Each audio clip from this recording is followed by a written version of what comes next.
श्रीमात्रे नमः। श्रीमात्रे नमः। श्रीमात्रे नमः। श्रीमात्रे नमः। श्रीमात्रे नमः। श्रीमात्रे नमः। शिवाय गुरवे नमः। शिवाय गुरवे नमः। शिवाय गुरवे नमः। शिवाय गुरवे नमः। शिवाय गुरवे नमः। शिवाय गुरवे नमः।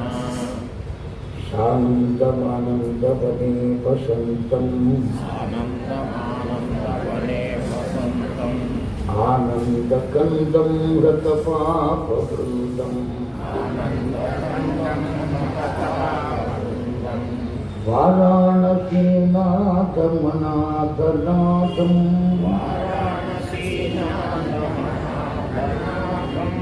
श्रीविश्वनाथं शरणं प्रपद्ये। श्रीविश्वनाथं शरणं प्रपद्ये।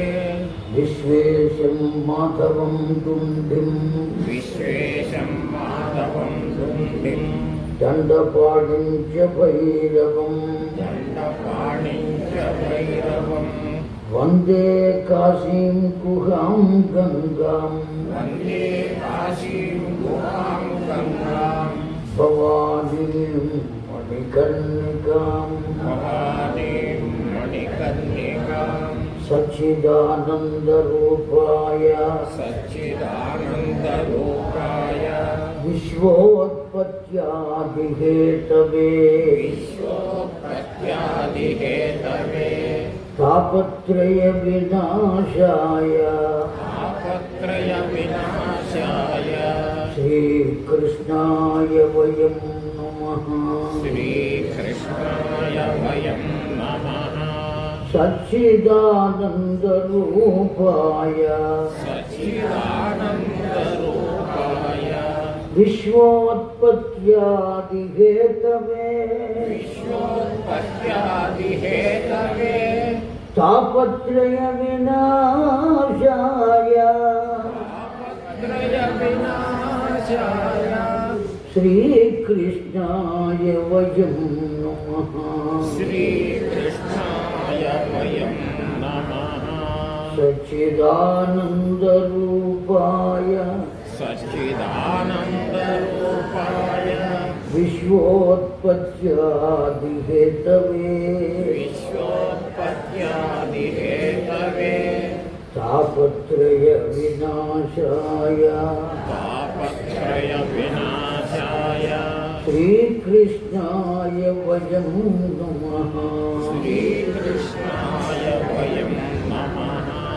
श्रीकृष्ण गोविन्द हरे मुरारे श्रीकृष्ण गोविन्द हरे मुरारे हे नाथ नारायण वासुदेव हे नाथ नारायण वासुदेव श्रीकृष्ण गोविन्द हरे मुरारे श्रीकृष्ण गोविन्द हरे मुरारे हे नाथ नारायण वासुदेव नारायण वासुदेव हे नाथ नारायण वासुदेव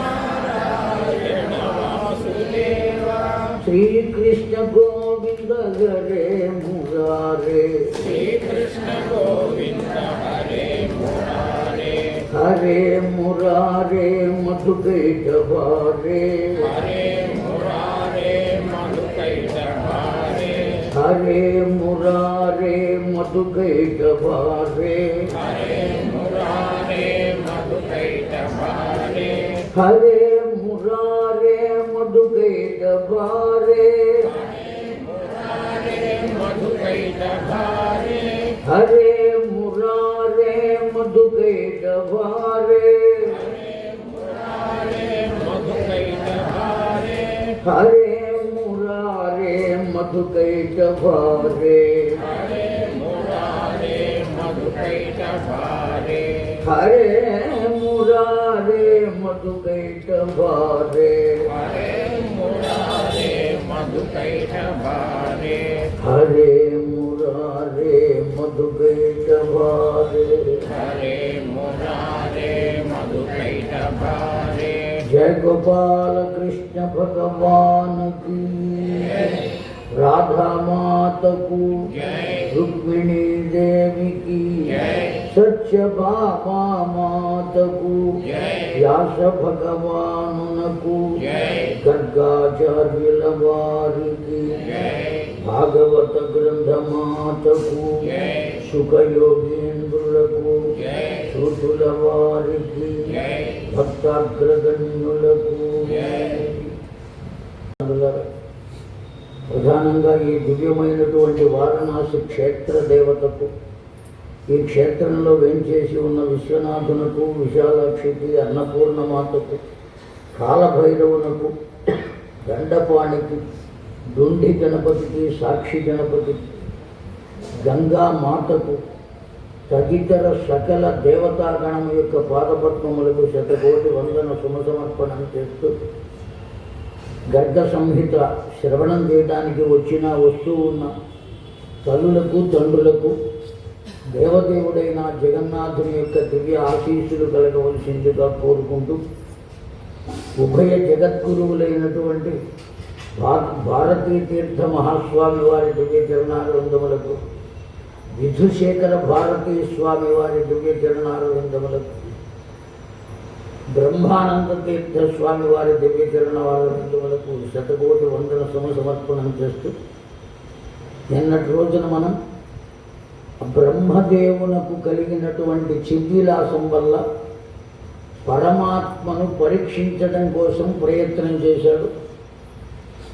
విషయం తెలిసిన తరువాత అనేక రకాలుగా కీర్తించాడు పరమాత్మ. చాలా దివ్యమైనటువంటి స్తోత్రం, అనేక రకాలైనటువంటి వేదాంత తత్వములను చెప్పాడు బ్రహ్మదేవుడు. నేను అవతరించింది నీ వల్ల అవతరించానయ్యా, కానీ నిన్ను నేను గుర్తించలేకపోయాను. ఈ పరిస్థితి ఎటువంటిదంటే, ఇవాళ ఉన్నటువంటి కొడుకులందరి పరిస్థితి ఆనాడు బ్రహ్మదేవుడు చూపించాడు. జన్మనిచ్చిన వారిని మరిచిపోవటం.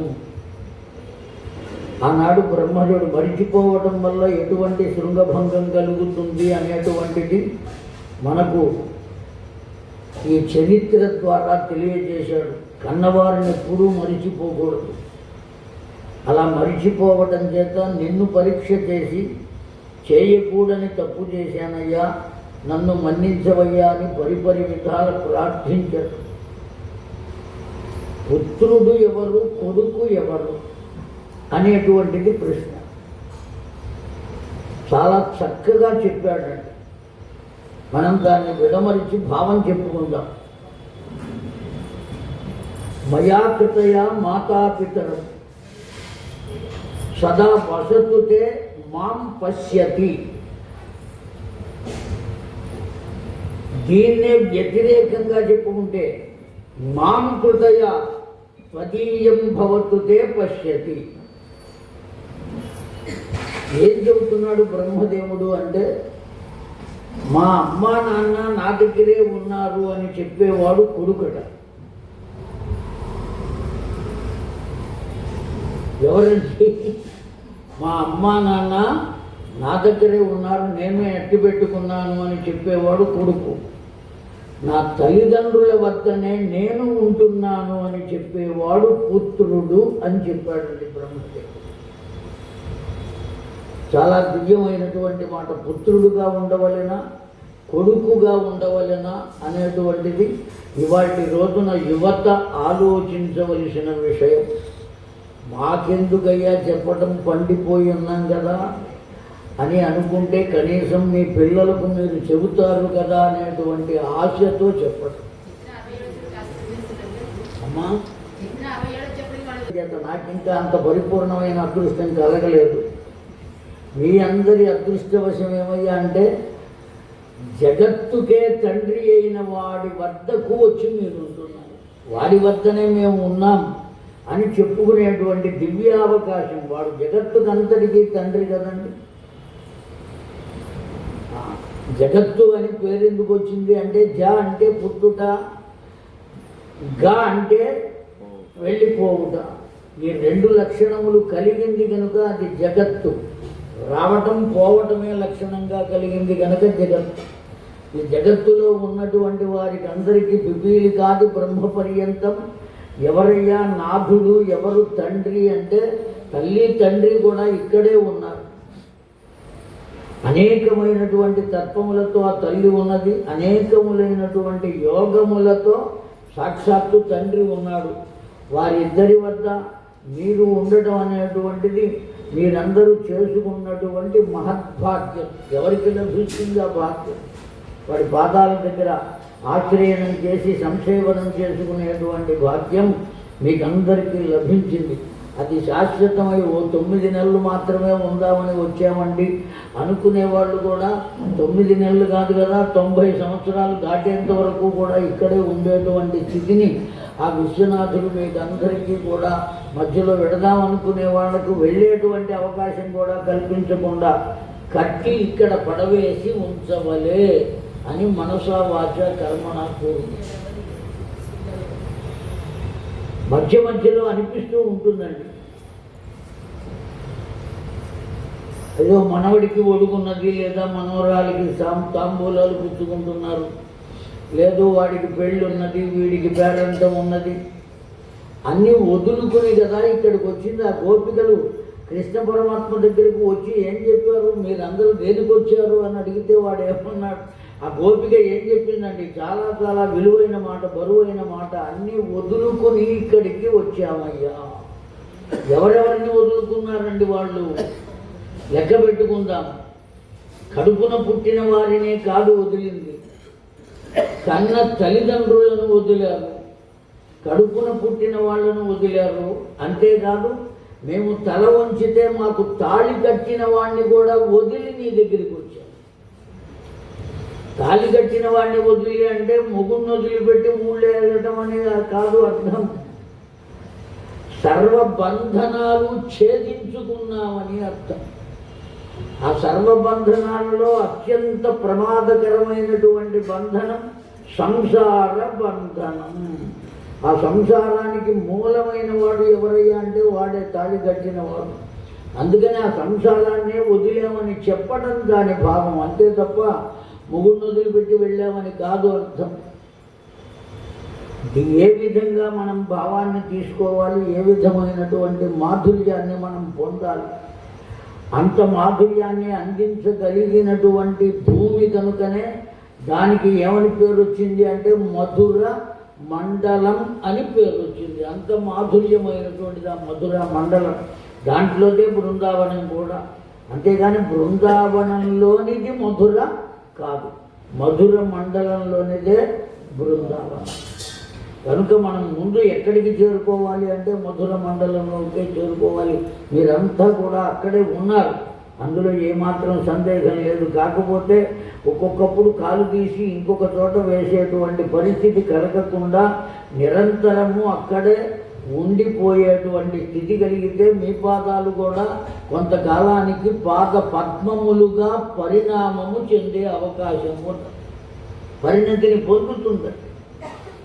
అటువంటి దివ్యత్వం కలుగుతుంది అన్నారు.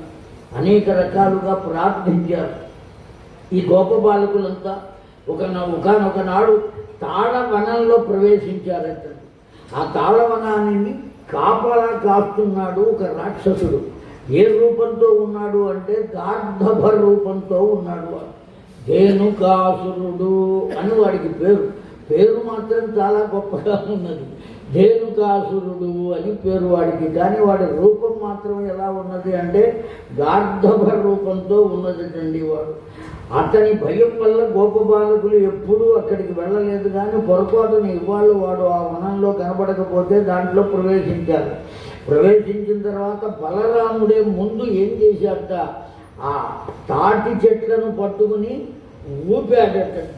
ఊపేటప్పటికి బాగా పండినటువంటి పళ్ళన్నీ కూడా రాలి కింద పడినాయి. ఈ గోపబాలకులంతా ఆనందంగా పండిన తాటి పళ్ళు చాలా గొప్ప సువాసన వస్తాయండి. ఎప్పుడన్నా చూసారా? చూడలే, నేను చూశానండి. చిన్నప్పుడు 6 మైళ్ళ దూరం నడిచి స్కూల్కి వెళ్ళేవాడిని. 6 మైళ్ళు. అంతేకాదు మధ్యాహ్నం భోజనం అక్కడ చేస్తే మడి కుదరదు అని మా అమ్మగారు ఏమీ ఇచ్చేవారు కాదు. మధ్యాహ్నం బెల్లు కొడితే మళ్ళీ ఇంటికి రావాలి, 6 మైళ్ళు నడిచి రావాలి, మళ్ళీ భోజనం చేసి 6 మైళ్ళు వెళ్ళాలి. ఇంటికి వచ్చి తడి బట్ట ఇస్తే ఆ తడి బట్ట కట్టుకుని బడి బట్టలు విప్పి ఓ కొంకిని తగిలించి భోజనం అయిన తర్వాత మళ్ళీ ఆ బట్టలు తగిలించుకుని మళ్ళీ నడిచి 6 మైళ్ళు వెళ్ళాలి. రోజుకి 4 గార్లు 24 మైళ్ళు నడిచేవాళ్ళం. 6వ తరగతి దగ్గర నుంచి 9వ తరగతి దాకా అట్లా నడిచే వెళ్ళాం కనుకనే 70 వచ్చినా హాయిగా ఆనందంగా కూర్చోగలుగుతున్నాను. వాళ్ళు ఆ పని చేశారు, చేయించారు మా చేత. కష్టే ఫలే అంటే ఇదే అర్థం. ఏ కష్టము లేకుండా ఏం కలుగుతుందండి? కృష్ణా జిల్లాలో కోడూరు అని ఊరు ఉండేది. హై స్కూల్ ఎక్కడ ఉండేదంటే స్వతంత్రపురం అని ఉండేది, 6 మైళ్ళ దూరంలో ఉండేది. అక్కడికి వెళ్ళి చదువుకోవాల్సి వచ్చేది. ఆ కోడూరు నుంచి దివిసీమ అవనగడ్డ దగ్గర ఆ పల్లెటూరు కనుక ఆ విధంగా వాళ్ళు కష్టపెట్టారు పిల్లల్ని. ఎందుకోసం కష్టపెట్టారంటే వాళ్ళ భావి జీవితం మధురమయంగా ఉండటం కోసం. అందుకనే ముందు ఎప్పుడూ కూడా పిల్లలకు మనం ఏం చేయడానికి ఇష్టపడాలి అంటే కష్టపెట్టడానికి ఇష్టపడాలి. అయ్యో వాడు నడిచిపోతే ఎక్కడ అరిగిపోతాడో అనే స్థితి ఉండకూడదు. ఆ విధంగా దివ్యమైనటువంటి తత్వం చేత వీళ్ళంతా ఆ వెళ్ళే మార్గంలో తాటి చెట్లు ఉండేవండి, బోల్డ్ అని తాటి చెట్లు ఉండేవి. బాగా పండిపోయినటువంటి ఆ తాటి పళ్ళు గొప్ప సువాసన వస్తూ ఉండేవి. ఆ సువాసన అప్పుడు చూసాం, తినలేదు కానీ తింటే చంపేసేవాళ్ళు. అటు తాటి చెట్లు ఉన్నవాళ్ళు ఊరుకుంటారా? వాళ్ళు అనేక రకాల ముంజల వ్యాపారం, అవి కింద పడితే వాటిని పాతి పెడితే తేగల వ్యాపారం, ఇవన్నీ చేసుకునేవాళ్ళు. మేమెక్కడ తినడానికి కుదురుతుంది. వాసన మాత్రం బాగా ఆగ్రహించేవాళ్ళు. చాలా మధురమైనటువంటి వాసన కలుగుతుంది. అమ్మా కింద ఉన్నటువంటి వాళ్ళు ఉన్నారు. ఇవాటి రోజున గది దొరక్కపోతే మంచిగా లేదనుకుంటున్నాం, కాశీనగరాన్ని విసుక్కుంటున్నాం, అంతా చీకటి గదులు అనుకుంటున్నాం, ఎప్పుడూ లైట్లే వేసి ఉంచాలి అనుకుంటున్నాం. అంతేకాదు వాళ్ళకు కూడా ఆదాయం పెరుగుతోంది కనుక 2 సంవత్సరాలు ఉండగానే నువ్వు ఖాళీ చేయరా నాయన, నేను బాగు చేసుకుంటానని చెబుతారు. ఇంకో కొత్త వాళ్ళు వస్తే ఓ 1000 రూపాయలు పెంచుతారు.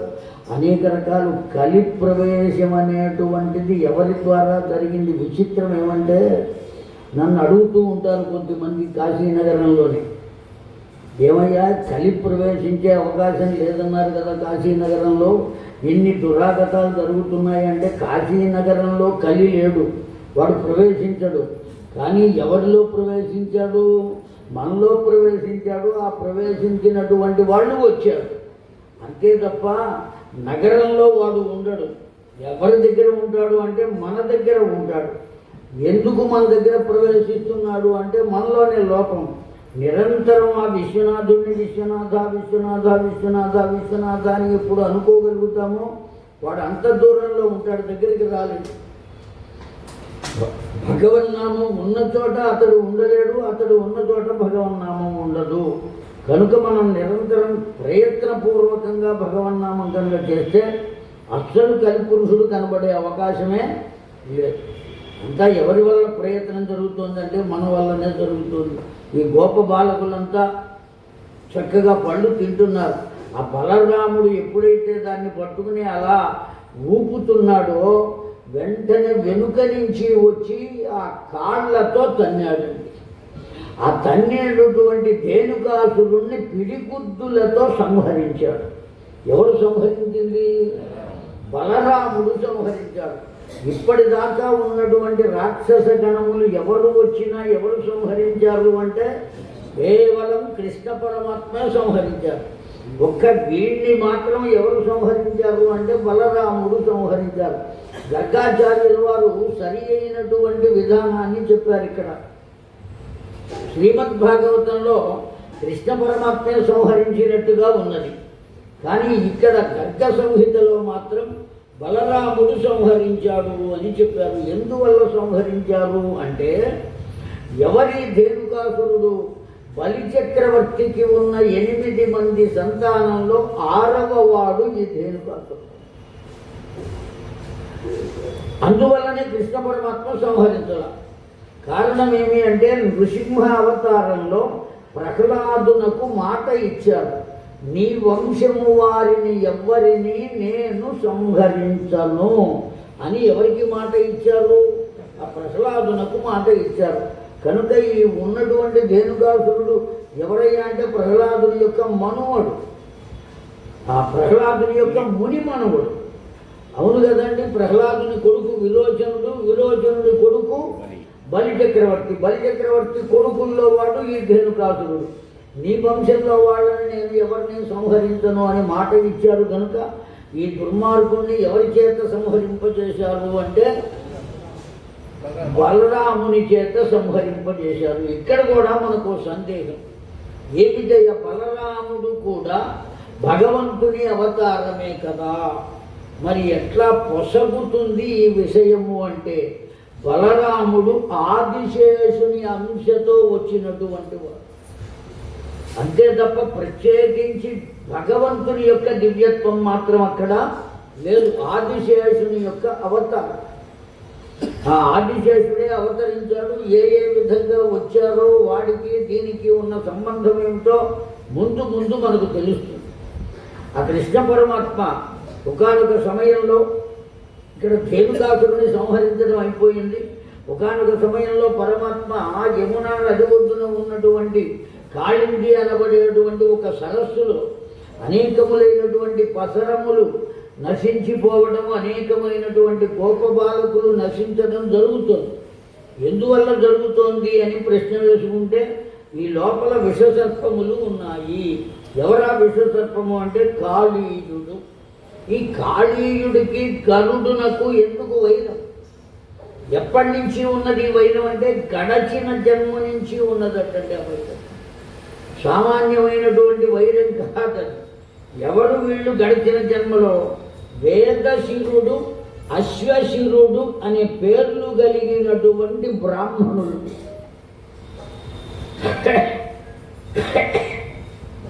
మహానుభావులు, చాలా గొప్ప పండితులు.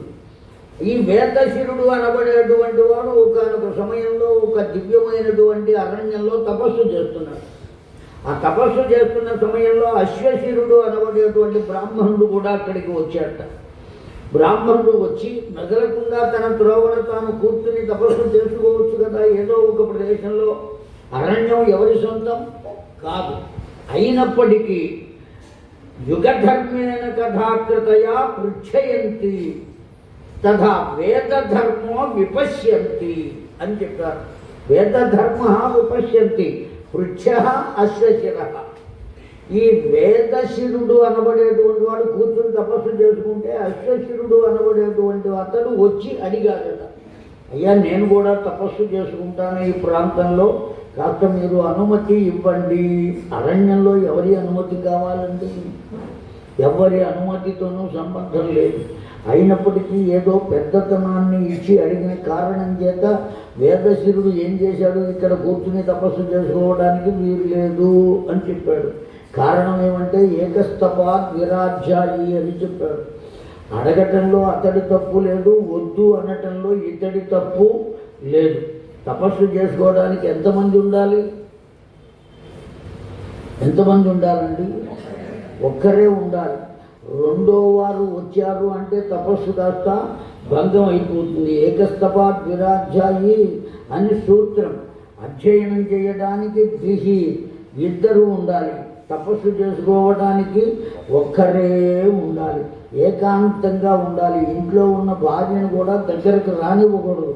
అందుకనే పూజా మందిరం విడిగా ఉండాలి అని చెప్పారు. ఇంటికి పూజా మందిరం అంటి ఉండరాదు అనేది వాస్తు శాస్త్రంలో చెప్పినటువంటి మాట. ఇప్పుడు అన్నీ ఇంటికి అంటుకునే ఉన్నాయి కదా. చిట్ట చివరికి బాహ్య ప్రదేశానికి వెళ్ళేటికి అందుకుని ఉండరాదు. వంటగది కానీ ఏది కానీ ఇల్లు విడిగానే ఉండాలి. ఆ దైవ మందిరం కూడా అట్లాగే ఉండాలి. ఆ కారణం చేత ఏకస్తప ఒక్కరే ఉండాలి కనుక ఇక్కడ తపస్సు చేసుకోవడానికి వీలు లేదు అన్నాడు. ఎప్పుడైతే వీలు లేదు అన్నాడో ఈ విధంగా మాట్లాడతావా నీవు, కనుక సర్పమై పడి ఉంటావు కాక బుసలు కొడుతున్నావు కనుక ఏ విధంగా ఉంటావని చెప్పించాడు ఆ అశ్వశిరుడు. నీవు సర్పమై ఉంటావు, కేవలం సర్పమై ఉండడమే కాదు గరుడునకు భయపడి బ్రతుకుతూ ఉంటావు అని శాపం పెట్టాడు. ఎప్పుడైతే అశ్వశిరుడు అలా శాపం పెట్టాడో నేను చేసిన తప్పేమీ లేదు, తపస్సు చేసుకోవడానికి ఇద్దరు ఉండకూడదు కనుక ఇక్కడ వద్దయ్యా అని చెప్పాను. అన్నంత మాత్రం చేత దాన్ని అర్థం చేసుకోలేక ఓపిక వహించక నీవు నన్ను శపించావు కనుక నీవు కూడా లోకంలో అందరి చేత నిందింపబడేటువంటి ఒక పక్షి కాకి వలె పడి ఉంటావు గాక అని చెప్పించాడు. ఆయన ఈయన్ని చెప్పించాడు, ఈయన ఆయన్ని చెప్పించాడు. ఎప్పుడైతే ఇద్దరు శాపం పెట్టుకున్నారో వారిద్దరి మధ్య నారాయణుడు ఉద్భవించాడండి. సాక్షాత్తు విష్ణుమూర్తి వచ్చారు. అయినా మీరిద్దరూ అనవసరంగా శాపం పెట్టుకున్నారు. వాస్తవానికి మీరు పెట్టినటువంటి శాపములను తొలగించేటువంటి హక్కు నాకున్నది, తొలగించగలిగిన శక్తి నాకు ఉన్నది. కానీ నేను తొలగించుటలేదు. ఎందువల్ల తొలగించుటలేదు అంటే మీరిద్దరూ కూడా నాకు పరమమైనటువంటి భక్తులు. నా భక్తుల మాటను నేనే తుడిచివేయటం అనేటువంటిది నా యొక్క చరిత్రలో. నా భక్తులు ఎక్కడ ఏది చెబితే దాన్ని జరిపించడమే. ఎంతమంది ఎన్ని శాపాలు పెట్టారండి. ఇప్పుడు మనం ఈ గర్గ సంహితలోనే ఇప్పటికి ఎంతమంది రాక్షసుల గురించి చెప్పుకున్నాం. ఈ ఉన్న 4 రోజుల్లో, జరిగిన 4 రోజుల్లో వాళ్ళందరి శాపాలకి విమోచనం ఎవరు చెప్పారు? వాళ్ళు శాపం పెట్టిన వాళ్ళల్లా ద్వాపరయుగ అంతంలో కృష్ణుడు అవతరిస్తాడు, వాడు వచ్చి మీకు శాప విమోచనం చేస్తాడు. చేసేది వీళ్ళు, దాన్ని సరిచేసేది ఎవరు అంటే భగవంతుడు. బాధ్యత ఎవరి మీద పెట్టారు? భగవంతుని మీద పెట్టారు. అయ్యో నా భక్తులైనటువంటి వాళ్ళు కదా, వాళ్ళు ఇట్లా బాధ్యతను పెట్టారు కనుక ఆ పని నేను చేసి తీరాలి అని ఎన్ని పనులు చేశాడండి. చివరికి వృక్షములుగా పడి ఉన్న మణిగ్రీవుడు నలకూబరుణ్ణి కూడా శాప విమోచనం కల్పించి వాళ్ళ గౌన వాళ్లను పంపించాడు ఆ మహానుభావుడు. కనుక ఎంతోమంది నా భక్తులు వాళ్ళు చెప్పినటువంటి మాటను జరిపించడమే కనుక మీ శాపములను నేను తొలగించడం లేదు, మీరు అనుభవించండి. కాకపోతే సర్పముగా ఉన్నటువంటి నీవు గరుడునకు భయపడి బ్రతకాలి అని కదా శాపం పెట్టింది. సర్పంగానే ఉంటావు కానీ గరుడుని నుండి నీ భయాన్ని నేను తొలగిస్తాను. ఏ విధంగా ఎప్పుడు తొలగిస్తాను అంటే నీ పడగలపైన నేను నిలబడి నాట్యం చేస్తే నా పాదముద్రలు నీ పడగలపైన ముద్రింపబడితే ఆ పాదముద్రలను దర్శించిన గరుడు నీ జోలికి రాకుండా ఉంటాడు. అప్పుడు నీవు భయపడకుండా ఉండవచ్చు. అర్థమవుతోంది కదండి. ఆ విధంగా ఆ శాపాన్ని సవరించాడు కానీ తొలగించలేదు. అంతేకాదు కాకి వలె పడుంటావు అని చెప్పినటువంటి ఆ శాపాన్ని కూడా సవరించారు పరమాత్మ. ఏ విధంగా సవరించారు? నీవు కాకి అయినప్పటికీ లోకంలో అందరి చేత నిందింపబడే కాకి రూపాన్ని పొందిన నీవు గొప్ప జ్ఞానివై శాస్త్రాధ్యయనము చేసి తపస్సు కూడా చేసుకుంటూ ఓ పర్వతం మీద అందరి చేత కీర్తింపబడే స్థితిలో ఉంటావు. కానీ ఏ రూపంతో ఉంటావు? కాకి రూపంతోనే ఉంటావు. అందుకనే భుషుండి అనే పేరు కలిగినటువంటి ఒకానొక పర్వతం మీదకు పంపించాడు ఈ కాకి. ఆ పర్వతం మీద ఉండి దివ్యమైనటువంటి జ్ఞానాన్ని పొంది తపస్సు చేస్తున్నాడు. ఆ కారణం చేతనే ఆ భుషుండి అనే పేరు కలిగినటువంటి ఆ పర్వతానికి అతడు తపస్సు చేయడం మొదలుపెట్టినప్పటి నుంచి కాకభుషుండి అనేటువంటి పేరు వచ్చింది అని చెప్పారు. ఆ పర్వతానికి ఆ కాకి పేరు వచ్చింది. ఈ విధంగా ఉన్నటువంటి వారిలో ఆ సర్పరూపంగా మారినటువంటి ఆ వేదశిరుడే కాళీయుడుగా అవతరించాడు. అర్థమైందండి. ఆ కాళీయుడికి జన్మనిచ్చినది కూడా ఎవరు అంటే కశ్యప ప్రజాపతికి ఉన్న భార్యలలో కద్రువ అనే పేరు కలిగినటువంటి ఆవిడ సంతానంలో ఒకడు ఈ కాళీయుడు అనబడినటువంటి వాడు. కద్రువ యొక్క సంతానంలో కొన్ని వేల సర్పములకు జన్మనిచ్చింది ఆ కద్రువ వినత అనేటువంటి చరిత్రలు మనం చదువుకున్నాం. కశ్యప ప్రజాపతి భార్యలు ఒకళ్ళు ఇద్దరు కాదండి. అందుకనే లోకంలో ఆ వంశం వాళ్ళు చాలా ఎక్కువ మంది ఉంటారండి. భరద్వాజుల యొక్క వంశము ఈ కశ్యపుడి వంశం. ఎవరిని అడిగినా సరే మీ గోత్రం ఏమిటయ్యా అంటే కాశ్యపస గోత్రం అని చెప్పేవాళ్ళు ఎక్కువ మంది ఉన్నారు. అలాగే భారద్వాజస గోత్రం అని చెప్పేటువంటి వాళ్ళు ఎక్కువ మంది ఉన్నారు. ఆ వంశస్థులు ఒకళ్ళు ఇద్దరు కాదు. ఆ కశ్యపుని యొక్క భార్యలు అసామాన్యమైనటువంటి తేజస్సు కలిగిన వాడు, ప్రజాపతి, తపస్యాలి, అందులో ఏమాత్రం సందేహం లేదు. కనుక ఆ కద్రువ యొక్క పుత్రులలో ఒకడు ఈ కాళీయుడు. ఈ ఉన్నటువంటి సర్పజాతిని గరుడు దొరికిన వాటిని దొరికినట్టుగా స్వీకరిస్తున్నాడు, భుజిస్తున్నాడు. అటువంటి సందర్భంలో ఈ నాగజాతికి అధినాయకుడైనటువంటి వాసుకి అనబడేవాడు గరుడునితో ఒక ఒప్పందం చేసుకున్నాడు. ఏమని? నీకు రోజుకొక సర్పాన్ని నేనే పంపుతానయ్యా, ప్రతిరోజు ఒక సర్పాన్ని నీకు పంపుతాను. శ్రీమద్భాగవతంలో ప్రతి పౌర్ణమి నాడు అని ఉన్నది. కానీ గర్గాచార్యుల వారు ఏం చెప్పారు అంటే ప్రతిరోజు ఒక సర్పాన్ని నీకు నేను పంపుతాను. నా చేత పంపబడినటువంటి సర్పములు మాత్రమే నీవు భుజించవయ్యా. ఆ విధంగా ఒప్పందానికి వస్తే గరుడు కూడా అంగీకరించాడు. ఒకానొక నాడు ఎవరి వంతు వచ్చింది? ఈ కాళీయుని వంతు వచ్చింది. అతడు వెళ్ళి తీరవలసింది. నేను వెళ్ళను అని ఎదురు తిరిగాడు.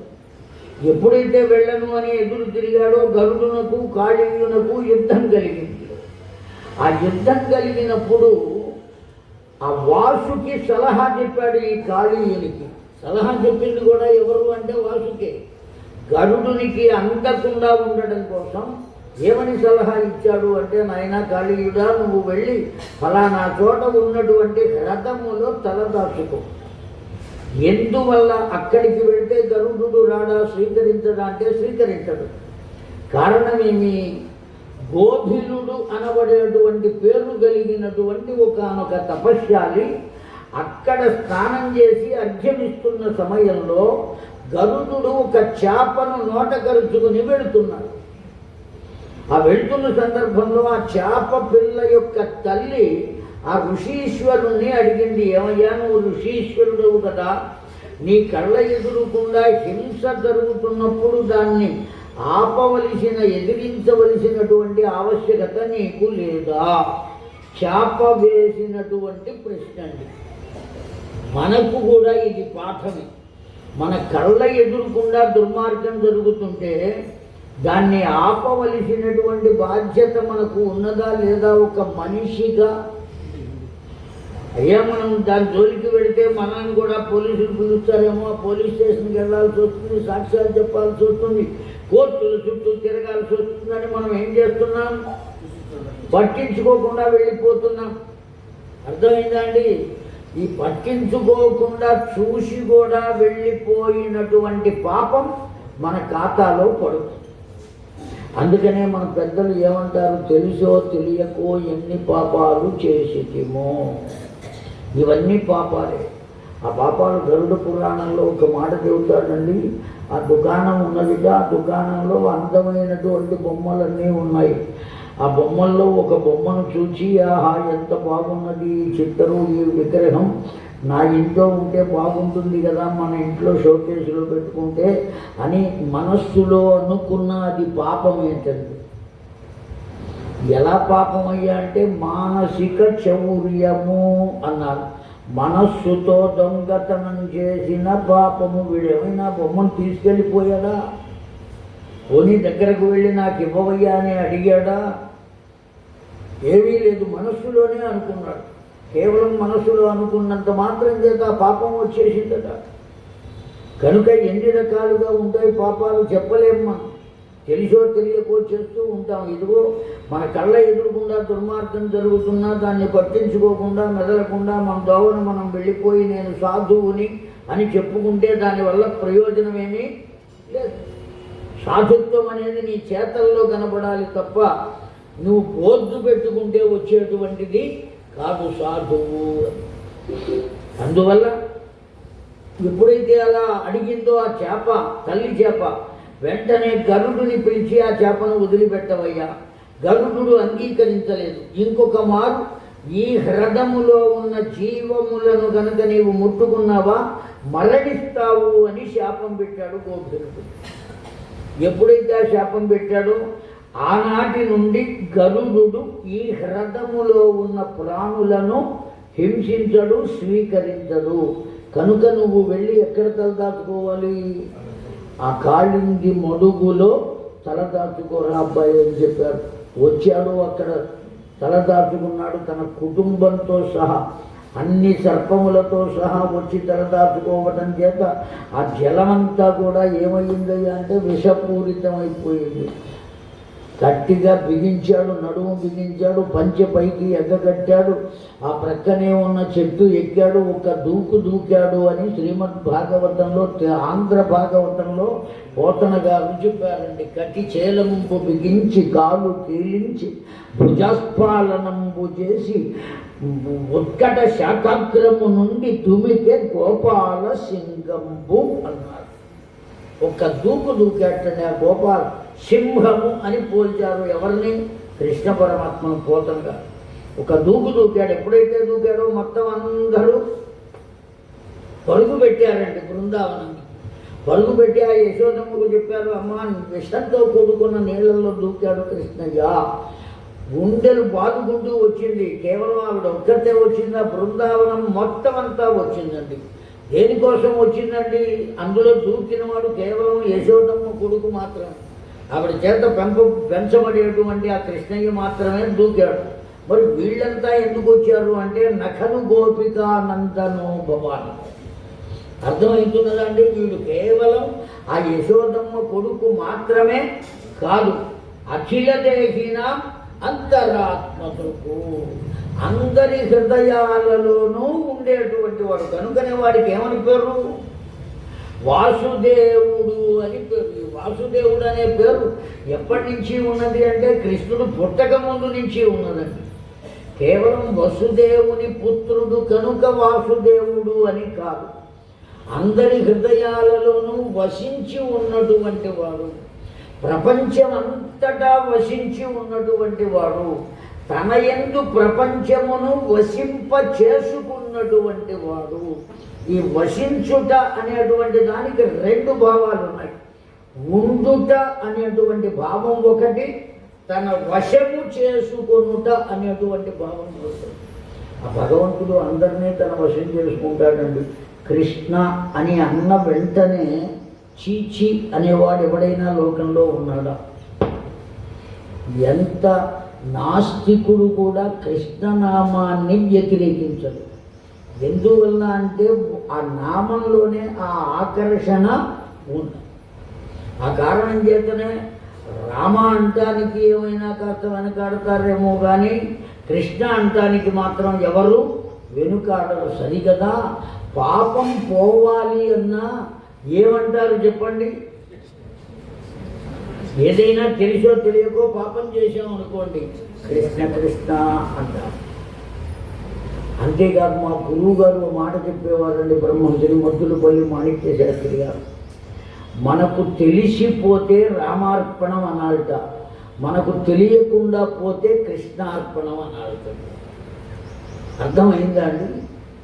ఏదైనా మనకు తెలిసి అయ్యా ఇదిగో ఈ వస్తువు నేను మీకు దానం చేస్తున్నా, నాది కాదు కనుక దానం చేస్తాను.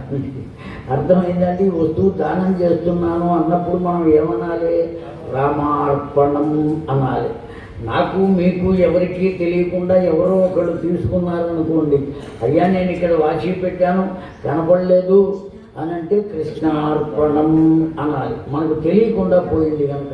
కారణం ఏమిటి అంటే ఏది మన దగ్గర చెడు ఉన్నా మనకు తెలియకుండా మన వద్ద నుంచి తీసుకునేవాడు కృష్ణుడు, మనకు చెప్పి మన వద్ద నుంచి తీసుకునేవాడు రాముడు. ఈ అవతార విశేషాలు. ఆ కారణం చేత మనకు తెలియకుండానే పోయిందా కృష్ణార్పణం అంట.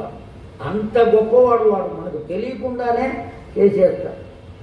ఒక వైద్యుడు మత్తు మందు ఇచ్చి ఎలా అయితే ఆపరేషన్ చేస్తాడో వాడి కూడా వాడి చూపులతో మత్తు మంది ఇచ్చి ఆపరేషన్ చేస్తాడు. మన దగ్గర ఉన్న చెడు మొత్తం తీసేస్తాడు. అది వాడి యొక్క లక్షణం. అందుకనే కృష్ణ కృష్ణ కృష్ణ కృష్ణ కృష్ణ కృష్ణ అని నిరంతరం ఆ కృష్ణనామం చేస్తూనే ఉండాలి అన్నారు. ఆ వేదశిరుడు అశ్వశిరుడు బ్రాహ్మణులయ్యుండి కూడా తపస్సు చేసుకోవడానికి వచ్చిన వాళ్ళు కూడా ఎటువంటి స్థితిని పొందారు, దేనివల్ల పొందారు అంటే అహంకారము వల్ల పొందారు. ఆ అహంకారమే లేకపోయినట్లయితే ఈ స్థితి వచ్చేది కాదు. ఇప్పుడు కృష్ణ పరమాత్మ దాని నుండి ఆ కాళీని బయటికి తీసుకుని వచ్చి నీ దోవన ఇక్కడి నుంచి వెళ్ళవయ్యా, ఎక్కడికి వెళ్ళాలి, రమణక ద్వీపము అని చెప్పాను. అక్కడికి కనుక చేరుకున్నావయ్యా అంటే నీవు తరిస్తావు అని చెప్పారు. ఎవరిని? ఆ కాళీయుని. కేవలం గరుడుని ద్వారా అతనికి ప్రమాదం లేకుండా చేయటం మాత్రమే కాదు, ఆ సర్పజాతిలో ఉన్నటువంటి శరీరం నిండా విషాన్ని నింపుకుని ఉన్నటువంటి ఆ సర్పమును కూడా ఏం చేయాలి? తరింపజేయాలి.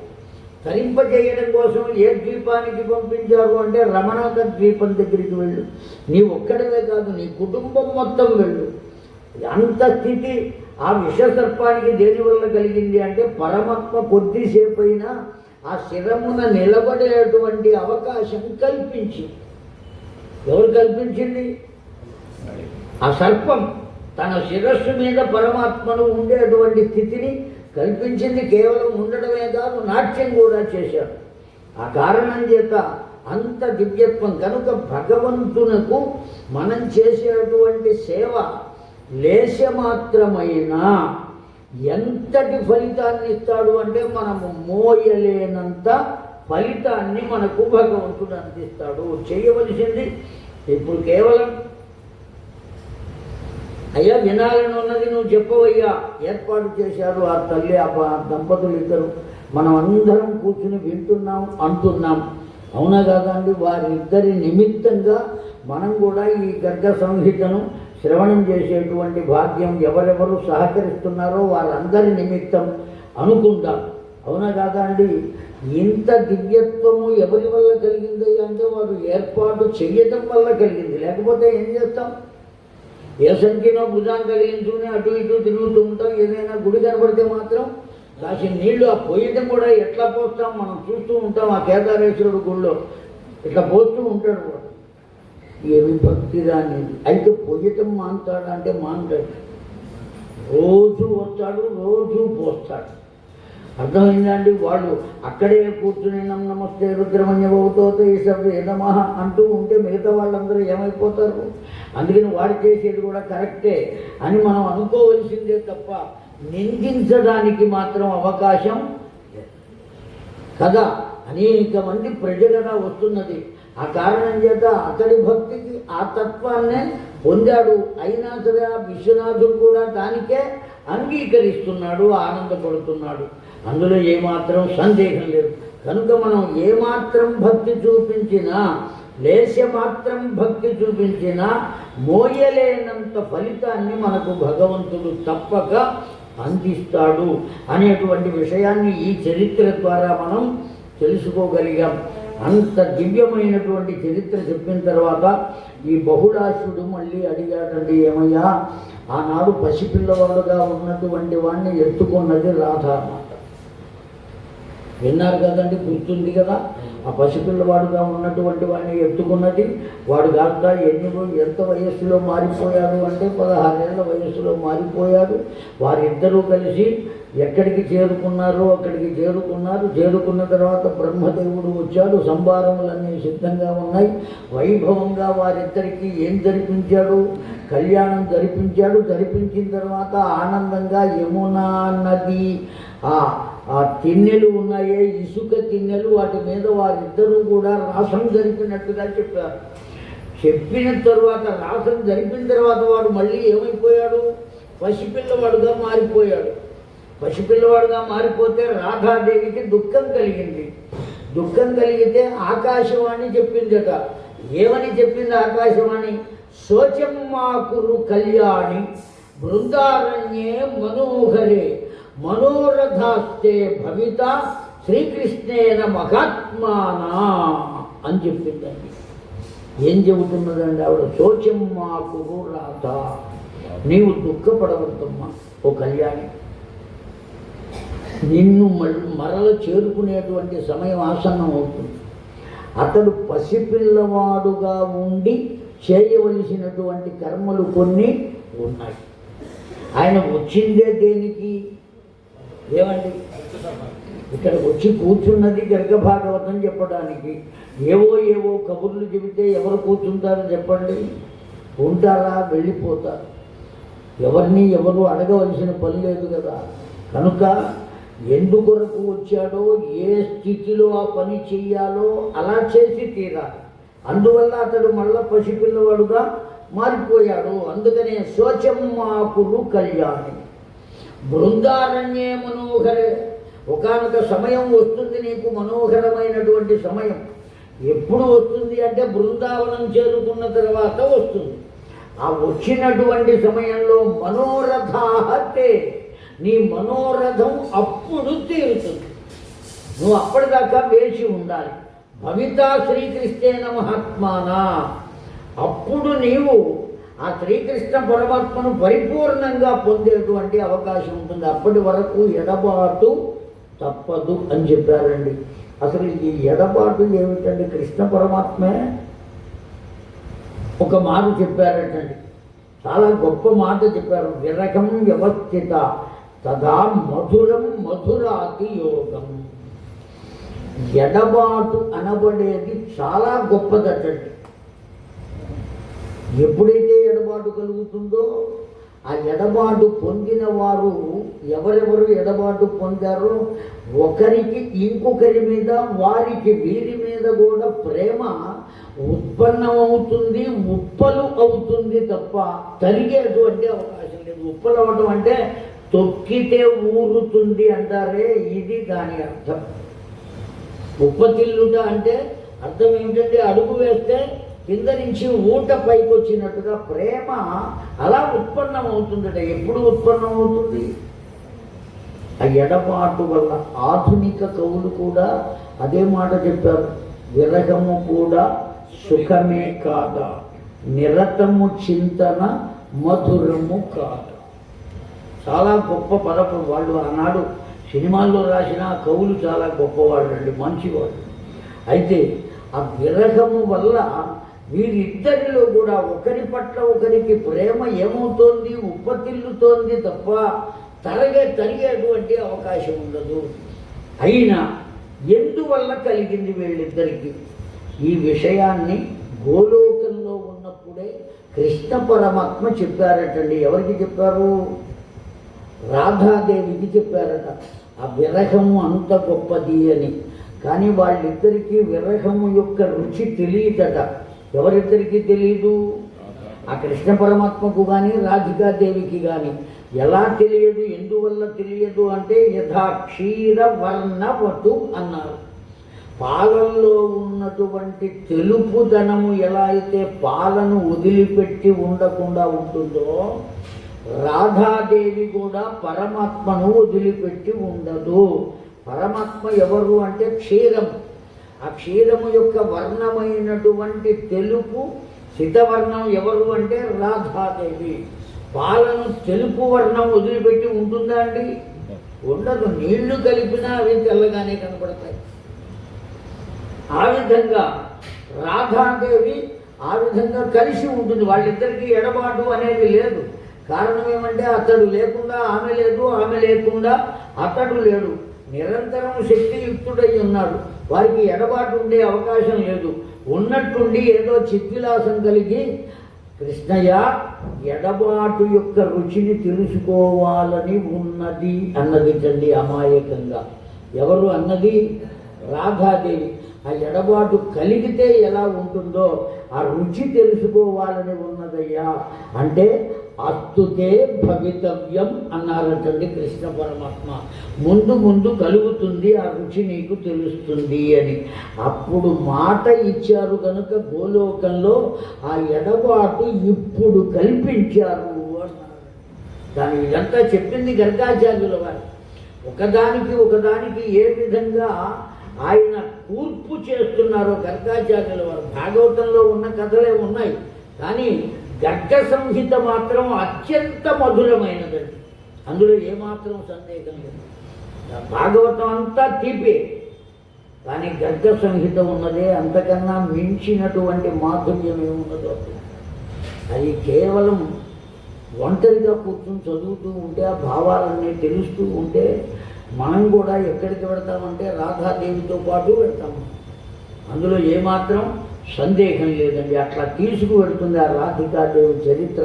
ఎందుకంటే రాధ అంటే ప్రేమ స్వరూపమే కదండి. ఆ ప్రేమ యొక్క తత్వం ప్రేమైక మూర్తి. ఆ కారణం చేత ఆ తల్లి ఆ మాట అన్న కారణం చేత ఆవిడ తనకు సంబంధించినది కనుక ఆవిడ కోరిక తీర్చవలసిన ఆవశ్యకత ఉన్నది కనుక నీకు ఎడబాటు కలుగుతుంది, ఆ రుచి తెలుస్తుందిలే అన్నాడు. ఇప్పుడు కలిగింది ఆ ఎడబాటు. వివాహం కలిగింది, రాసక్రీడ జరిగింది, కళ్యాణం అయిపోయినప్పటికీ కూడా వాడు పసివాడైపోయి ఏమైపోయాడు, వెళ్ళిపోయాడు. తాను చేయవలసినవి అప్పటి నుంచి ఈ రాధికాదేవికి ఏ పరిస్థితిలో ఉన్నది అంటే విరహ బాధతోనే ఉన్నది. ఎప్పుడెప్పుడు మరల కలుస్తాను, ఏ విధంగా కలవగలుగుతాను, వాడు ఎప్పుడు కనబడతాడు, ఎక్కడ కనబడతాడు, ఇలా తన ఇంట్లోనే ఉండి అన్వేషణ చేస్తోందిట. ఎలా అన్వేషణ చేస్తుంది? లిఖిత్వా తస్య మనసా అన్వేషణం కుర్యాత్ అని చెప్పారండి. అన్వేషణం అంతేనా? గుప్తం వదామితే ఆలిఖ్యతే అన్నారు. రహస్యంగా వెతుకుతోందిటండి ఆవిడ. గుప్తం విలిఖ్యతే, రహస్యంగా వెతుకుతోందట. ఎక్కడ వెతుకుతుంది రహస్యంగా? తన మనస్సులోనే వాడు ఎక్కడ ఉన్నాడో వెతుక్కుంటోంది తల్లి. వాడు ఎక్కడ ఉంటాడు? ఎప్పుడు కూడా తన భక్తులైనటువంటి వాళ్ళ హృదయాల్లో ఉండేవాడు కనుకనే కదా వాసుదేవుడు అన్నది మనం. అందువల్ల ఎక్కడ వెతుకుతోంది? తన మనస్సులోనే వెతుకుతోందిట. వెతుకుతుంటే ఏం జరుగుతోంది? ఏవో కనబడుతున్నాయి కానీ అన్యమపి దర్శనీయం నా మనోయోగ హారంతుతే తథా కృష్ణ అంటున్నది.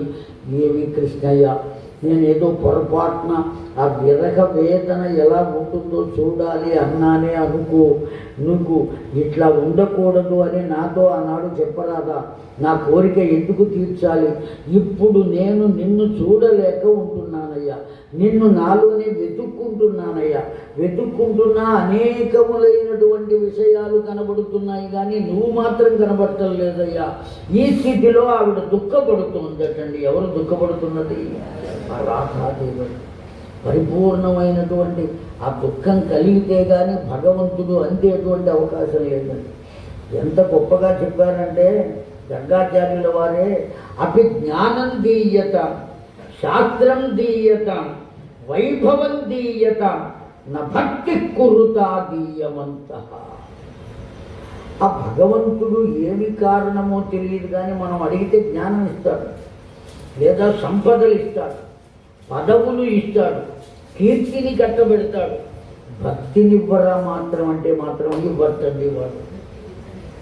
ఏం చేయాలి చెప్పండి? ఇప్పుడు ఇంతమంది పెద్దలు ఉన్నారు కదా, నాకు కూడా సలహా చెప్పండి, ఏం చేయాలి? మనకు దొరుకుతుంది. వాడు దొరకడు కదా, పాదాలు పట్టుకున్న వాడు ఇవ్వడుగా. పాదాలు అయితే ఇస్తాడు, కానీ భక్తిని ఇవ్వాలి. ఏం చేయాలి? నామమే ఇహపర సాధనమని నమ్మవే, వర దయాశరథి దాశరథి నామమే. అర్థమైందండి? ఆ భగవన్ నామం అంత తీయనైనది. చేసి చేసి చేసి చేసి చేసి ఆ భక్తిని పొందాలి. ఎప్పుడైతే భక్తిని పొందుతామో వాడు మన దగ్గరికి వస్తాడు, మనం వాడి దగ్గరికి వెళ్ళవలసినటువంటి ఆవశ్యకత. భక్తి కలిగితే చాలు, వాడే మన దగ్గరికి వెతుక్కుంటూ వస్తాడు. కనుక తనంతట తానుగా భక్తిని మాత్రం భగవంతుడు ఇవ్వడు. దాన్ని పొందడానికి కావలసిన సాధన ఎవరు చేయాలి అంటే జీవుడే చేయాలి. ఆ పొందవలసిన బాధ్యత జీవుడినేనండి. ఇప్పుడు ఆ రాధాదేవి అమేయమైనటువంటి విరహ వేదనలో కొట్టుమిట్టాడుతున్నది, చిక్కి శల్యమైపోతున్నది. ఆవిడికి 2 చెలికత్తెలు ఉన్నారట. వాళ్ళిద్దరూ వాళ్ళ ఇద్దరు పేర్లు కూడా ఎంత గొప్పవి అంటే, ఒక ఆవిడ పేరు లలిత, ఇంకో ఆవిడ పేరు విశాఖ అన్నారు. అర్థమైందా అండి? ఆ లలితాదేవి విశాఖ వీరిద్దరూ ఒక్క రోజున రాధాదేవి దగ్గరకు వచ్చి ఓ మాట చెప్పారటండి. ఏమమ్మా, నీవు నిరంతరం పూజిస్తూ ఉంటావు, నిరంతరం జపిస్తూ ఉంటావు, ఆయన పేరే తలుచుకుంటూ ఉంటావు, కృష్ణ కృష్ణ కృష్ణ కృష్ణ అంటూనే ఉంటావే, ఆ కృష్ణుడిని మేము చూశాము అన్నారు. ఆవుల మందలతో పాటు చూశాము. అనేక మంది గోపబాలకులు ఉన్నారు, నీకెట్లా తెలుసు వాడే కృష్ణుడు అని? నువ్వు వర్ణిస్తూ ఉంటావు కదా, ఇట్లా ఉంటాడు అట్లా ఉంటాడు అని. ఆ కారణం చేత ఆ గుర్తులన్నీ పెట్టుకుని మేము చూసాం, అతడే కృష్ణుడు, అందులో ఏమీ సందేహం లేదు, వాడిని మేము చూసాం. అంతేకాదు గోపబాలకులంతా వాడి చుట్టూ చేరి కృష్ణయ్య కృష్ణయ్య అని కూడా పిలుస్తున్నారు. కనుక మా ఆలోచన సరి అయినదే, మేము చూశాం అంటే రాధాదేవి అన్నది ఏమన్నదండి? నపశ్యేత్ దదర్శ కృష్ణ భగవాన్ ఏచ ఆయనే తృప్తయా. మీకు కనబడేటువంటి అవకాశం లేదు, సామాన్యమైనటువంటి వాళ్లకు కనబడతాడా? వాడు కనపడ్డు. తాను కోరుకునేటువంటి వాడిని తక్కువ చేయడం కూడా ఆవిడికి ఇష్టం లేదండి. ఎవరికి పడితే వాళ్లకు కనపడతాడు అంటే తక్కువ చేసినట్టు అవుతుంది. అందుకోసమని వాడి యొక్క ఔన్నత్యాన్ని చెప్పడం కోసం ఆ రాధాదేవి ఏమంటుంది? ఏమండి, ఒకవేళ భార్యకు కోపం వచ్చినా పిలిచేటప్పుడు మాత్రం ఏమండి అనే పిలుస్తుంది. ఎందుకంటే వినేవాళ్లకు వాడెవడో తక్కువగా ఉండకూడదు, అందుకోసమని. అర్థమైందండి? కర్ర తీసుకుని చచ్చేటట్టు కొట్టిందిట. ఎవరిని? ఆ భర్తను. వాడు కూడా ఏడవట్లా, ఒక్కొక్క దెబ్బ పడుతుంటే చంపేస్తా నరికేస్తా అంటున్నట్టు వాడు లోపల నుంచి. బయట వాళ్లకు వినపడుతుంది కదా అని. ఏమండి, ఎన్ని దెబ్బలు తింటే బయటకు వచ్చిన తర్వాత ఆ పక్కింటి ఆవిడ అడిగిందిట, ఏమమ్మా ఏమిటి అంత చప్పుడవుతోంది అని. పరుపు బాగా దుమ్ము పట్టి ఉంటే కర్ర పెట్టి దులుపుతున్నాను అన్నదిట. అంతే తప్ప మా ఆయన మళ్ళీ శ్రమ పడతారు కదా అని నేనే దులుపుతున్నాను. మంచిగా మాట్లాడే దులుపుతూ ఉండు రోజు. ఏమంటే బయట వాళ్ళ దగ్గర మాత్రం వాడిని తక్కువ కానివ్వకూడదు. అందుకోసమని రాధాదేవి వాళ్ళు అనుకుంటున్నారు వీడేదో బాగా అనుభవజ్ఞుడు ఈ విషయంలో అని. అర్థమైందంటే అటువంటి అనుభవాలు నాకేమీ లేవు, మీరేమీ దిగులు పడమాకండి. అర్థమైందండి? అది లేదు, సంతోషము పడమాకండి. ఏమండి?